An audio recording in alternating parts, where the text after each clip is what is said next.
Selamat datang di channel Simar Imam. Sembari mendengarkan tinggalkan like dan komentarnya bosku. Jangan lupa pasang headset kalian. Siapkan kopi dan camilan. Lupakan pahitnya kehidupan. Mari kita dengarkan sambil rebahan. Kembalinya Sang Raja. Bab 785. Tidak, jangan bunuh kami. Melihat Du Zhuofeng memiliki niat membunuh, lebih dari selusin pengawal dari web gelap melarikan diri satu demi satu. Saat ini, mereka tidak lagi terlalu peduli. Dengan kekuatannya, jika dia ingin membunuh seseorang, sama sekali tidak ada cara baginya untuk bertahan hidup. Kamu telah mengkhianati Tuan Muda dan ingin pergi begitu saja. Itu hanya angan-angan. Begitu dia selesai berbicara, Du Zhuofeng melambaikan tangannya yang besar, dan lebih dari selusin jarum baja perak ditembakkan secara akurat ke belakang kepala lebih dari selusin orang. Meninggal di tempat. Melihat ruangan yang penuh darah dan mayat, Guo Chanyu dan Qin Mengyao ketakutan dan kewalahan. Meskipun mereka sangat percaya pada Su Chen, pemandangan di depan mereka masih membuat mereka takut dan mereka tidak bisa menerimanya.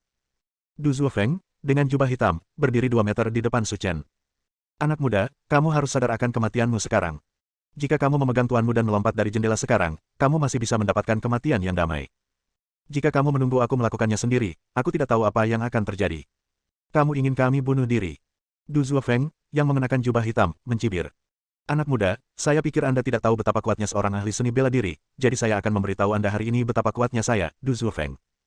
Tuan Du, Anda tidak boleh berbelas kasihan dan mematahkan semua tulang di tubuhnya. Saya akan membuat dia tidak mungkin hidup atau mati. Jangan khawatir, Tuan Muda. Dia merusak perbuatan baik Anda hari ini. Saya akan membuat dia membayar harga yang pantas dan memberitahu dia bahwa keluarga Wu di Hong Kong bukanlah orang yang bisa dianggap enteng. Kalau begitu Tuan Laudu yang bertanggung jawab atas masalah ini. Setelah mengatakan itu, Du Zhuofeng menatap Su Chen lagi, menginjakkan kakinya ke tanah, dan tangannya yang layu berubah menjadi cakar elang, langsung menuju titik vitalnya. Tapi Su Chen berdiri di sana tanpa menghindarinya, seolah dia tidak melihatnya. Kakak ipar, hati-hati. Tuan Su, hati-hati. Guo Chanyu dan Qin Mengyao berseru pada saat bersamaan. Kekuatan Du Zhuofeng jelas tidak lemah. Jika dia terkena trik ini, kemungkinan besar dia akan terluka. Inilah hasil yang paling tidak ingin mereka lihat. Dia tidak bisa menyakitiku, jangan khawatir. Kamu belum setua itu, tapi nada bicaramu tidak terlalu muda. Saat ini, momentum Du Zhuofeng melonjak lagi. Sepertinya dia tidak siap memberi Su Chen kesempatan. Bang! Terdengar suara teredam, dan cakar elang Du Zhuofeng jatuh ke Su Chen. Namun yang mengejutkan adalah Su Chen masih berdiri utuh di sana. Ekspresi wajahnya tidak pernah berubah sama sekali. Di sisi lain, Du Zhuofeng tidak seberuntung itu. Saya melihat lengannya dipelintir dalam posisi yang sangat aneh, seolah-olah telah patah menjadi beberapa bagian. Hanya dengan melihatnya saja sudah membuat orang merasa mati rasa dan gemetar. Ah! Jeritan yang memekakkan telinga terdengar lagi, dan Du Zhuofeng menutupi lengannya dan berbaring di tanah. Bahkan jika dia adalah orang kuat di level Wuzong, dia masih tidak bisa menghentikan rasa sakit karena patah tulang saat ini. Bagaimana bisa? Pikiran Wu Hongwei menjadi kosong. Kegagalan Du Zhuofeng menyebabkan seluruh kepercayaan dirinya runtuh dalam sekejap. Pukulan telak dari seniman bela diri yang kuat itu bahkan tidak menembus pertahanannya. Seberapa kuatkah kekuatannya sendiri? Memikirkan hal ini, Wu Hongwei tidak lagi berani memikirkannya. Saya menemui banyak masalah hari ini. Tuan, mari kita bicara baik-baik. Tanpa disadari, Wu Hongwei telah mengubah gelar kehormatannya. Dia tahu bahwa Su Chen terlalu kuat dan dia tidak dapat memprovokasi dia. Dia harus menyelesaikan masalah ini di hadapannya, dan belum terlambat untuk memikirkan solusi di masa depan. Aku tidak mengenalmu, jadi aku tidak banyak bicara, jadi mari kita berhenti di sini. Su Chen melambaikan tangannya yang besar, dan gelombang udara tak terlihat menyapu Wu Hongwei dan Du Zhuofeng. Mereka dikirim langsung keluar jendela. Sekitar sedetik kemudian, suara gemuruh terdengar, dan Wu Hongwei serta Du Zhuofeng terjatuh dan hancur berkeping-keping. Orang-orang terkutuk itu sudah mati, dan ruangan itu menjadi sunyi. Apakah kalian berdua baik-baik saja? Jika kalian baik-baik saja, turunlah bersamaku. Guo Chanyu tertegun sejenak, lalu tersenyum bahagia, memeluk lengan Su Chen, dan terus menggoyangkannya. Sepupu ipar, kamu luar biasa. Hanya dalam beberapa menit, kamu telah berurusan dengan semua orang ini. Kamu hanyalah idola saya. Baiklah, ayo turun dulu. Sepupumu ada di bawah. Jangan biarkan mereka menunggu. Setelah menangani masalah Wu Hongwei, Su Chen siap pergi bersama Guo Chanyu dan Qin Mengyao. Tapi saat ini, Zhang Yaping datang. Tuan Su, jika Anda membunuh Wu Hongwei seperti ini, saya khawatir akan ada masalah. Apa masalahnya? Keluarga Wu adalah keluarga kedua di Hong Kong. Ia memiliki kekuatan yang sangat besar. Sekarang jika hal seperti ini terjadi, keluarga Wu pasti tidak akan membiarkannya pergi. Apalagi kejadian ini terjadi di depan umum, dan akan segera dilaporkan di Hong Kong. Jika kabar menyebar ke seluruh pulau, selama keluarga Wu mengetahui hal ini, mereka akan mengirim seseorang ke sana sesegera mungkin, jadi kamu tidak akan merasa tenang di sini. Suruh anggota keluarga Wu datang dan aku akan membunuh sebanyak mereka datang. Setelah mengucapkan beberapa patah kata, Su Chen pergi bersama para pengamat. Lin Ruohan ada di bawah sana dan telah menunggu beberapa saat. Dia harus segera turun untuk menemuinya, kalau tidak dia akan terburu-buru. Ketika beberapa orang turun ke ruang perjamuan di lantai pertama, mereka menemukan bahwa tempat itu berantakan. Di luar hotel, puluhan petugas polisi berkumpul dan menutup area tersebut, mencegah siapapun lewat. Dan di dalam barisan, ada 3 mayat. Dan ketiga mayat itu semuanya berhubungan dengan Su Chen. Salah satunya adalah teman Wu Hongwei, dan 2 lainnya adalah Wu Hongwei dan Du Zufeng. Kematian ketiga orang itu sangat menyedihkan, darah berceceran di lantai. Jika bukan karena pakaian di tubuh mereka, akan sulit untuk mengidentifikasi identitas asli mereka. Apa yang terjadi? Seseorang sebenarnya berani mengambil tindakan terhadap Wu Hongwei. Orang-orang kaya yang berdiri di hotel semuanya dalam bahaya. Sebagai keluarga terbesar kedua di Hong Kong, meski masih terdapat kesenjangan tertentu antara keluarga Wu dan keluarga Zhou, status keluarga Wu tetap tak tergoyahkan.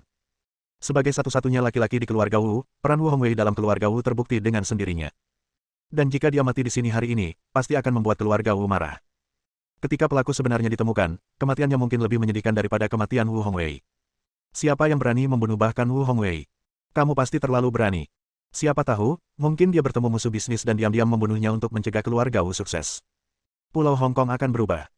Melihat Su Chen dan Guo Chanyu turun, Lin Ruohan dan Jian Yuan segera menyapa mereka. Saudara Chen, kamu kembali. Ya. Su Chen mengangguk sebagai jawaban dan berkata. Sepertinya resepsinya hampir selesai, ayo pergi. Polisi di luar telah memblokir jalan. Jika kami tidak dapat menyelesaikan catatannya, tidak ada yang bisa keluar. Tidak ada yang berani menghentikanku di sini, apapun yang terjadi. Su Chen keluar bersama ketiga wanita itu. Namun sebelum mengambil beberapa langkah, teriakan menusuk terdengar di luar. Itu dia pembunuhnya. Bab 786. Dengarkan teriakan itu. Semua orang di ruang perjamuan mengalihkan perhatian mereka ke Su Chen. Mereka bertanya-tanya siapa pembunuhnya. Tapi aku tidak pernah menyangka si pembunuh akan datang ke sini dengan sombongnya. Melihat Su Chen dan Li Suyun berdiri tidak jauh, dia tercengang. Biarkan Zhou Qigang berlutut, masih ada ruang untuk penebusan. Tapi dia langsung membunuh Wu Hongwei, jadi sifatnya berbeda. Dengan status keluarga Wu di Pulau Hong Kong, tidak peduli siapa yang melapor, tidak ada ruang untuk penebusan dalam masalah ini. Li Suyun menggelengkan kepalanya, merasa tidak pantas untuk Lin Ruohan. Meskipun Su Chen juga memiliki kemampuan yang sangat kuat, dia terlalu gila dan menyinggung keluarga Zhou dan keluarga Wu satu demi satu. Maka ini berarti menggali kuburmu sendiri. Ketika keluarga Wu dan keluarga Zhou mulai membahas masalah ini, dia tidak hanya akan mati, tetapi Lin Ruohan juga akan terlibat. Dan kerjasama kedua pihak juga bisa berakhir. Li Suyun bahkan telah melihat grup Lin bangkrut. Ada keheningan di ruang perjamuan. Su Chen, Lin Ruohan dan lainnya menjadi fokus penonton. Dia bahkan berani membunuh calon pewaris keluarga Wu. Hidupnya telah memasuki hitungan mundur. Melihat orang-orang berteriak keras, Su Chen sudah ingat siapa orang-orang itu. Ketika saya pertama kali tiba untuk mencari Guo Chanyu, pertama-tama saya pergi ke ruang perjamuan kecil di lantai 4. Dan mereka yang mengoreksi dirinya sendiri adalah teman Wu Hongwei. Setelah mengetahui bahwa Su Chen adalah pembunuhnya, ekspresi Lin Ruohan dan Jian Yuan sangat tenang. Saya hanya terkejut sesaat, dan kemudian saya kembali tenang. Pasti orang-orang itu yang memprovokasi Su Chen, kalau tidak, dia tidak akan melakukan apapun. Hadapi kritik dari orang lain. Polisi di luar datang dan memandang Su Chen seolah-olah mereka sedang melihat teroris. Tuan, sekarang seseorang telah menuduh Anda sebagai pembunuh, apalagi yang ingin Anda katakan? Saya membunuh orang itu, apakah Anda keberatan? Polisi di luar tampak bingung. Sebagai seorang pembunuh, terlalu berlebihan bagimu untuk mengatakan kalimat seperti itu. Minimal harus membela diri, ini tanda hormat pada polisi. Kamu bahkan mengakuinya sendiri, jadi tidak ada lagi yang perlu dikatakan. Ikutlah denganku. Kita tidak punya waktu, minggirlah. Su Chen berkata dengan suara rendah. Puluhan polisi di luar hotel tampak kebingungan. Ini pertama kalinya saya melihat seorang pembunuh yang begitu kejam. Jangan mengira karena kamu berasal dari daratan, kamu bisa melakukan apapun yang kamu mau di sini. Biar ku beritahu, sekarang kamu telah melakukan pembunuhan, Departemen Kepolisian Pulau Hong Kong kami punya hak untuk berurusan denganmu. Kamu tidak akan pergi, kan? Su Chen berkata dengan tenang. Desir. Lusinan petugas polisi yang berdiri di luar mengeluarkan senjata di saku mereka dan mengarahkannya ke kepala Su Chen, siap menembak kapan saja. Suasana di lapangan tiba-tiba menjadi mencekam. Orang kaya di ladang itu begitu ketakutan sehingga dia mundur lagi dan lagi. Mereka hanya melihat adegan seperti itu di film. Jika mereka mengatakan tidak takut, itu bohong. Jika kamu berani menodongkan pistol ke arahku, kamu harus membayar harganya, dan akhirnya akan sama dengan mereka. Haha, kamu benar-benar sombong. Kamu bahkan bisa mengatakan hal seperti itu. Hari ini aku akan memberitahumu betapa kuatnya Departemen Kepolisian Pulau Hong Kong kita. Tunggu. Tepat ketika polisi hendak menembak, tiba-tiba ada suara yang memecah ketenangan. Semua orang tanpa sadar menoleh ke belakang dan melihat 3 orang berjalan dari jalan samping. Pemimpinnya adalah seorang pria muda, mengenakan pakaian kasual yang layak, dan membawa jam tangan bernilai jutaan dolar, terlihat sangat mulia. Dan di belakang pemuda itu, ada 2 lelaki tua. Keduanya mengenakan kemeja gua hitam putih, dengan ekspresi muram, seperti hitam putih di neraka. Saya benar-benar menemukannya di sini. Melihat ketiga orang itu berjalan menuju satu sama lain, Li Suyun diam-diam berteriak di dalam hatinya bahwa itu buruk. Karena dia juga kenal orang yang datang. Pada siang hari itulah Zhou Qigang dipaksa berlutut oleh Su Chen. Meskipun kedua lelaki tua di belakangnya sama-sama berwajah asing, tidak ada keraguan bahwa mereka adalah penolong yang dia temukan. Ya Tuhan, Tuan Zhou ada di sini. Melihat Zhou Qigang, ekspresi semua orang berubah drastis. Keluarga Zhou adalah keluarga terbesar di Hong Kong.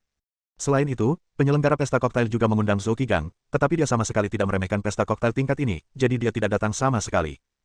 Tetapi saat ini, putra tertua dari keluarga Zhou muncul di sini, dan dia sangat agresif. Hei, bukankah ini Tuan Zhou? Melihat Zhou Qigang, seorang inspektur polisi berjalan dengan wajah tersenyum. Jika putra tertua keluarga Zhou dirawat dengan baik, maka promosinya di masa depan hanya tinggal menunggu kata-kata saja. Kalian mundur dulu. Orang ini sangat berbahaya dan kalian tidak bisa menghadapinya. Lebih dari selusin petugas polisi saling memandang, seolah-olah mereka tidak menyangka Zhou Qigang akan mengatakan hal seperti itu. Saya mengerti, Tuan Zhou, ayo mundur sekarang. Petugas polisi di luar semuanya mundur 10 meter, menjaga jarak aman dari Su Chen. Bahkan Tuan Zhou telah berbicara. Jika Anda tidak mundur, Anda mendekati kematian. Su Chen, aku tidak menyangka akan menemukanmu secepat ini. Zhou Qigang berkata dengan percaya diri. Aku benar-benar tidak menyangka kamu tidak takut mati dan berani menimbulkan masalah. Jika aku mengetahuinya, aku akan memintamu untuk berlutut sebentar dan terus merenung. Mendesis. Berlututlah sedikit lebih lama. Semua orang di ruang perjamuan tercengang. Zhou Qigang adalah pemuda tertua di Pulau Hong Kong, tapi dia sebenarnya memaksanya untuk berlutut dan merenung. Ini terlalu menakutkan. Wajah Zhou Qigang pucat, dan tubuhnya gemetar karena marah. Awalnya Zhou Qigang ingin menyimpan masalah ini selamanya dan tidak memberitahu siapapun.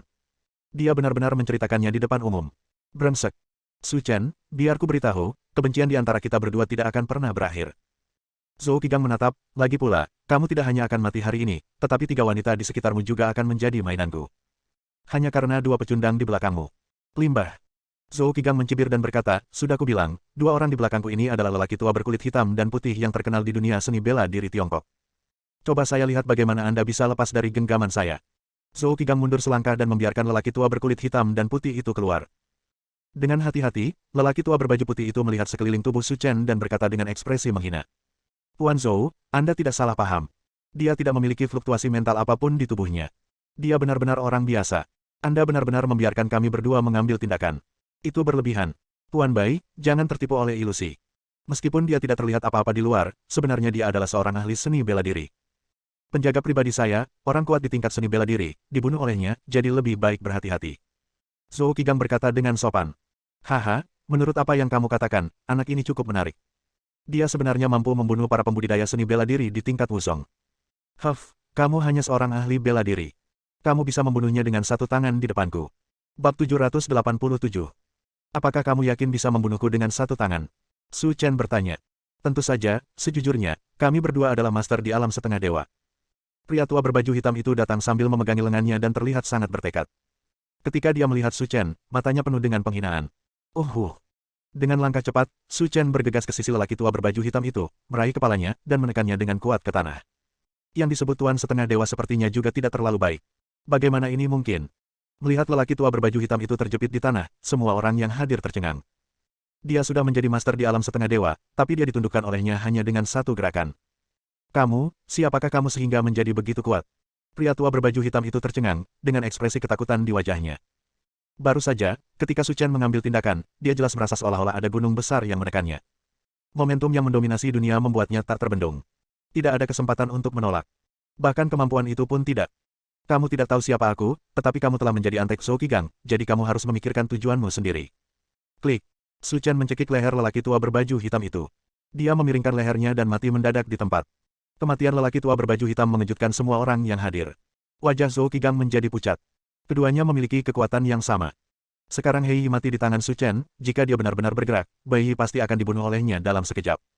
Dengan cara ini, semua pembantu yang dia temukan dipindahkan ke Su Chen. Tubuh Zhou Qigang sedingin dia jatuh ke dalam gua es. Bahkan Tuan di alam setengah dewa mati di tangannya, dia pasti terlalu jahat. Pada saat kritis, Zhou Qigang memaksa dirinya untuk tetap tenang, meraih ke belakang, dan memberi isyarat kepada polisi, meminta mereka memberitahu keluarga Zhou untuk datang. Suasana di depan hotel pun mati sunyi. Su Chen berjalan menuju Zhou Qigang selangkah demi selangkah. Apakah kamu ingin melanjutkan? Tidak, jangan berkelahi lagi. Zhou Qigang berkata dengan gemetar. Tujuan utamanya sekarang bukanlah menjadi musuhnya, tapi untuk menstabilkan situasi dan menyeret ayah dan kakeknya. Ketika saatnya tiba, akan mudah untuk berurusan dengan kakek, orang yang berkuasa di alam ilahi. Karena aku tidak akan bertarung lagi, aku akan menjaga kedua tanganmu dan meminta maaf. 2 kali, 2 tangan. Mendesis. Semua orang tercengang. Dia sebenarnya ingin melumpuhkan tangan Zhou Qigang. Apa yang dia pikirkan? Kakek Zhou Qigang adalah master nomor 1 di Pulau Hong Kong. Kekuatannya telah mencapai ranah transformasi. Tidak mudah untuk membunuhnya. Su Chen, jangan melangkah terlalu jauh. Jika masalah hari ini dilupakan begitu saja, maka yang terjadi sebelumnya hanyalah perselingkuhan. Aku tidak akan peduli padamu. Ayo berteman saja. Orang sepertimu tidak layak menjadi temanku. Begitu kata-kata ini keluar, seluruh penonton terkejut. Dia benar-benar tidak memberikan wajah keluarga Zhou. Kakeknya adalah Zhou Mingyun. Dia juga juru mudi keluarga Zhou yang berusia seabad di Hong Kong. Jika Zhou Mingyun mengetahui hal ini, dia pasti tidak akan bisa keluar dari hotel hidup-hidup. Pada saat ini, Li Suyun, yang berdiri di belakang, berdiri di samping Lin Ruohan, dan berbisik. Tuan Lin, ini adalah kesempatan untuk berdamai dengan Zhou Qigang. Sebelum semuanya menjadi terlalu besar, biarkan Su Chen berhenti. Untuk keluarga besar seperti keluarga Zhou, lebih baik berteman dengan mereka daripada menjadi musuh. Apa gunanya menurutmu? Ya atau tidak? Segalanya telah berubah menjadi lebih baik, jadi Li Suyun tentu saja ingin memperjuangkannya. Karena proyek ini begitu menggiurkan, dia tidak mau menyerah hingga menit terakhir. Saya tidak bisa ikut campur dalam urusan saudara Chen. Lin Ruohan berkata sambil tersenyum. Lagi pula, melanggar aturan jika perempuan menuding laki-laki saat sedang berbisnis di luar. Ini. Li Suyun mengerti maksud Lin Ruohan, tapi masalah ini akan menjadi masalah. Apakah mereka puas jika benar-benar putus? Ataukah mereka tidak mengetahui kemampuan keluarga Zhou, sehingga berani percaya diri? Memikirkan hal ini, Li Suyun tidak tahu apa-apa, jadi dia diam-diam menyingkir dan memanggil ayahnya. Ayah, ada yang salah dengan kerjasama dengan Lin Group. Ada apa? Li Weiye juga sedikit bersemangat. Proyek sebesar itu juga sangat jarang terjadi di keluarga Li, jadi wajar saja tidak ada kesalahan. Orang Lin Ruohan membunuh Wu Hongwei, dan juga mematahkan dua lengan Zhou Qigang, yang menyinggung dua keluarga besar di Hong Kong. Jika kami terus memilih untuk bekerja sama dengan grup Lin, kemungkinan besar keluarga Li kami akan dikhianati oleh Zhou Qigang. Keluarga dan keluarga Li menekan hal ini, jadi keuntungannya lebih besar daripada kerugiannya. Apakah ada hal seperti itu? Li Weiye berkata dengan semangat. Saya ada di sana, itu benar sekali. Cepat, segera hentikan proyek kerja sama dengan grup Lin dan jangan melakukan kontak apapun dengan mereka, jika tidak, keluarga Li kita juga akan terpengaruh. Saya tahu, saya akan menangani masalah ini secepat mungkin. Setelah menutup telepon, Li Suyun menghela nafas lega. Ketika semuanya sampai pada titik ini, dia tidak perlu lagi bertahan. Ketika pesta koktail hari ini selesai, saya akan berbicara dengan Lin Ruohan tentang masalah ini, dan paling buruk, saya akan membayar sejumlah ganti rugi. Itu lebih baik daripada mengajak seluruh keluarga Li ikut serta. Li Suyun diam-diam menyingkir, tidak ingin terlibat dalam masalah ini dan mengambil risiko terbakar. Tidak jauh dari situ, Su Chen memandang Zhou Qigang dan berkata, "Kamu melakukannya sendiri, atau aku melakukannya sendiri?" "Tidak, jangan." Wajah Zhou Qigang menjadi pucat, kamu tidak bisa melakukan ini padaku, aku adalah pewaris masa depan keluarga Zhou. Pada siang hari, aku memberimu banyak wajah, tetapi jika kamu sendiri tidak menghargainya, maka kamu tidak bisa menyalahkan orang lain. Su Chen berkata dengan tenang. Dan saya adalah orang yang suka memberantas sesuatu, jadi untuk orang seperti Anda, saya harus membiarkan Anda meningkatkan daya ingat Anda. Dua helai energi hitam terbang dari tangan Su Chen dan menusuk langsung ke lengan Zhou Qigang, menghancurkannya tanpa ampun. Ah! Jeritan Zhou Qigang bergema di pintu hotel. Itu membuat semua orang yang hadir merasa mati rasa. Pertama, dia membunuh Wu Hongwei, putra tertua Wu. Kemudian lengan Zhou Qigang menjadi lumpuh. Dua keluarga teratas di Hong Kong tersinggung olehnya. Sekarang segalanya menjadi semakin besar. Di mana orang yang membunuh anakku? Pada saat ini, teriakan marah datang. Semua orang melihat ke atas dan melihat seorang pria parubaya datang dari jauh. Pria parubaya mengenakan setelan jas dan memiliki sosok ramping, memberinya tampilan yang sangat halus. Nama pria parubaya itu adalah Wu Feiyue, dan dia juga ayah Wu Hongwei. Di belakang Wu Feiyue, berdiri seorang lelaki tua yang mengenakan pakaian linen kasar. Biasanya kepala menteri keluarga Wu dan pengawal pribadi Wu Feiyue, Fei Fengmao. Kamu berbicara tentang Wu Hongwei, aku membunuhnya. Su Chen berkata dengan tenang. Bab 788. Itu datang begitu cepat. Melihat Wu Feiyue dengan ekspresi garang, orang-orang kaya yang hadir mundur satu demi satu. Meski memiliki identitas dan status tertentu di Pulau Hong Kong, dibandingkan dengan keluarga Wu di Pulau Hong Kong, mereka masih tertinggal jauh. Anak baik, tidak heran kamu berani menyerang keluarga Wu kami. Kamu benar-benar punya keberanian. Mari kita lihat bagaimana aku menghadapimu hari ini.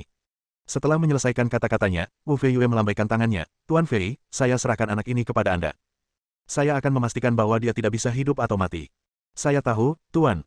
Fei Fengmao mengambil langkah maju dan bersiap untuk mengambil tindakan. Pada titik ini, tidak perlu lagi bicara omong kosong. Mencicit. Tepat ketika Fei Fengmao hendak mengambil tindakan, dia melihat mobil Rolls-Royce hitam diparkir di depan hotel. Orang-orang di dalam mobil belum keluar, tetapi ketika mereka melihat plat nomornya, semua orang sudah menebak siapa yang datang. Keluarga Zhou ada di sini. Pintu mobil terbuka, dan Zhou Mingyun serta Zhou Jinqi melangkah keluar dari atas. Kakek, ayah, kamu akhirnya sampai di sini. Dia telah melumpuhkan lenganku. Mulai sekarang aku akan cacat. Melihat kondisi cucunya yang menyedihkan, mata Zhou Mingyun membelalak.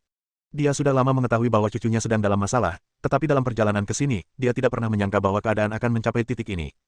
Jika lengannya cacat, hidupnya akan hancur. Jangan khawatir, cucuku, aku akan membuatnya membayar harganya. Gelombang tekanan tak terlihat meluap, dan semua orang yang hadir dapat merasakannya dengan jelas. Menghadapi kemarahan Zhou Mingyun, semua orang ketakutan. Pakar nomor 1 di Pulau Hong Kong. Kepala keluarga pertama di Hong Kong. Tidak peduli identitas mana yang terungkap, itu sudah cukup untuk menghancurkan seseorang sampai mati. Maka akhir hidupnya akan sangat tragis. Tuan Zhou, orang yang membunuh anak saya dan melukai Kigang adalah orang yang sama. Biarkan keluarga Wu kami yang menangani masalah ini. Kami pasti akan memberi Anda hasil yang memuaskan, kata Wu Feiyue. Tetapi, Zhou Mingyun dan Zhou Jinqi tidak segera menanggapi Wu Feiyue. Karena mereka melihat wajah Su Chen. Saat pertama kali tiba, saya masih belum melihatnya dengan jelas. Tetapi setelah identifikasi yang cermat, diketahui bahwa dialah pemuda yang membunuh ahli pembunuhan makhluk abadi di hotel tingkat menengah hari itu. Setelah memastikan identitas Su Chen, Zhou Mingyun dan Zhou Jinqi segera mengubah ekspresi mereka. Bahkan jika mereka dipukuli sampai mati, mereka tidak akan pernah mengira bahwa mereka akan bertemu dengannya di sini. Sekarang dia telah memukuli cucunya hingga cacat, keluarga Zhou hanya bisa menderita karena menjadi bisu. Jika tidak, keluarga Zhou akan menjadi sejarah Pulau Hong Kong. Li Suyun, yang berdiri di belakang kerumunan, terus menggelengkan kepalanya. Sekarang kepala dari dua keluarga besar ada di sini, bisa dibayangkan nasibnya. Bahkan apakah Lin Ruohan dapat melarikan diri tanpa cedera adalah sebuah pertanyaan. Paman Wu, jika kamu ingin keluarga Zhou kami menyerahkannya kepadamu, kamu bisa, tapi ada satu hal yang harus kamu lakukan. Oke, kalau kamu punya persyaratan, tanyakan saja. Sekarang Wu Feiyue tidak tahan lagi. Saya hanya ingin mengambil tindakan cepat dan menyiksa orang bernama Su Chen ini sampai mati. Dia membunuh putramu dan melumpuhkan lenganku, jadi aku harus membuatnya membayar 10.000 kali rasa sakit untuk menghilangkan kebencian di hatiku. Tidak masalah. Keluarga Wu kita adalah yang terbaik dalam hal ini. Aku akan membuatnya menyesal datang ke dunia ini. Tunggu. Tepat ketika Wu Feiyue hendak mengambil tindakan, Zhou Mingyun dengan cepat menghentikannya. Tuan Zhou, apakah Anda punya permintaan lain? Mundur. Saat berbicara, suara Zhou Mingyun sudah bergetar. Menghadapi pria kuat seperti Su Chen, bahkan jika dia adalah master di alam dewa, dia tidak bisa tetap tenang. Apakah Tuan Zhou ingin menangani pencuri ini secara pribadi? Ada diskusi tanpa akhir di lapangan, semua orang mendiskusikan apa yang akan dilakukan Zhou Mingyun. Tidak ada gunanya menebak ini. Tuan muda Zhou dipukuli hingga cacat. Jika kita tidak mengambil tindakan secara pribadi, bagaimana kita bisa menghilangkan kemarahan keluarga Zhou? Keluarga Wu adalah keluarga terbesar kedua di Hong Kong. Tidak perlu dikatakan lagi tentang metode mereka, tetapi jika keluarga Zhou mengambil tindakan secara pribadi, akhir hidupnya akan lebih buruk. Anak ini benar-benar menimbulkan kemarahan publik. Tapi adegan selanjutnya mengejutkan semua orang. Berdebar. Zhou Mingyun dan Zhou Jinqi berlutut di hadapan Su Chen tanpa berkata apa-apa. Yang mulia, cucu saya masih muda dan telah menyinggung Long Yan Tuan. Mohon maafkan dia dan ampuni nyawanya. Mendesis. Semua orang yang hadir menarik napas. Guru paling bermartabat di Pulau Hong Kong. Pemimpin keluarga pertama di Hong Kong sebenarnya berlutut di depannya. Apa yang sedang terjadi? Udara di lapangan sepertinya mengembun saat ini. Hal seperti itu tidak terduga bagi mereka semua. Li Suyun, yang berdiri di belakang, tercengang. Dia tidak pernah membayangkan bahwa keadaan akan berubah seperti ini pada akhirnya. Sungguh luar biasa. Kakek, ayah, mengapa kamu harus berlutut padanya? Lenganku dihancurkan olehnya. Apakah kamu tidak berencana untuk membalaskan dendamku? Zhou Qigang berteriak keras. Sumiguchi. Zhou Mingyun memberi perintah, dan Zhou Qigang sangat ketakutan sehingga dia tidak berani berbicara lagi. Apa yang terjadi hari ini adalah kesalahanmu sendiri. Kamu tidak bisa menyalahkan Tuan Su. Setelah berbicara, Zhou Mingyun memandang Wu Feiyue dan berkata, dengan orang seperti itu Tuan Su, tidak mungkin dia menyerang anak Anda tanpa alasan. Pasti ada alasan lain. Oleh karena itu, kematian anak Anda tidak adil. Jika Anda masih ingin membalas dendam pada Tuan Su, maka kamu harus bertarung melawan keluarga Zhouku. Musuh, kamu putuskan apa yang harus dilakukan. Kata-kata Zhou Mingyun membuat Wu Feiyue terdiam. Meskipun keluarga Wu adalah keluarga terbesar kedua di Pulau Hong Kong, masih terdapat kesenjangan yang besar dibandingkan dengan keluarga Zhou. Sekarang Zhou Mingyun telah berbicara, apalagi yang bisa dia katakan? Saya hanya bisa menyerah. Apa yang dikatakan Tuan Zhou, anak saya yang menanggung akibatnya dan pantas mati. Wu Feiyue berkata dengan kebencian. Harus dikatakan bahwa Zhou Mingyun adalah orang yang sangat pintar, dan dia berencana untuk menjual bantuan kepada Su Chen dengan cara ini, berharap memberi Zhou Qigang cara untuk bertahan hidup. Melihat kedua orang itu berlutut di tanah, Su Chen cukup terkejut. Dalam benaknya, dia sepertinya belum pernah melihat kedua orang ini sebelumnya. Kamu sangat baik, mengapa kamu berlutut pada dirimu sendiri? Semuanya, bangun dan minggir. Jangan ganggu istirahatku. Ya, ayo pergi sekarang. Dengan mengatakan itu, Zhou Mingyun dan Zhou Jinqi berdiri, memberi jalan bagi Su Chen untuk keluar, membungkuk dan mengucapkan hormat yang setinggi-tingginya. Kemudian, Su Chen dan keempat orangnya pergi, membuat orang-orang melihat ke belakang dan hanya bisa melihat ke atas. Li Suyun menatap punggung Su Chen dengan bingung, seluruh tubuhnya tampak membatu, tidak bergerak. Apa yang telah dia lakukan hingga membuat keluarga Zhou tunduk padanya? Jantung Li Suyun berdebar kencang, dia sangat beruntung. Untungnya, saya menahannya. Jika dia pergi ke Lin Ruan untuk merobek kontrak pada saat itu, keluarga Li akan menjadi pihak yang kalah. Bersambung.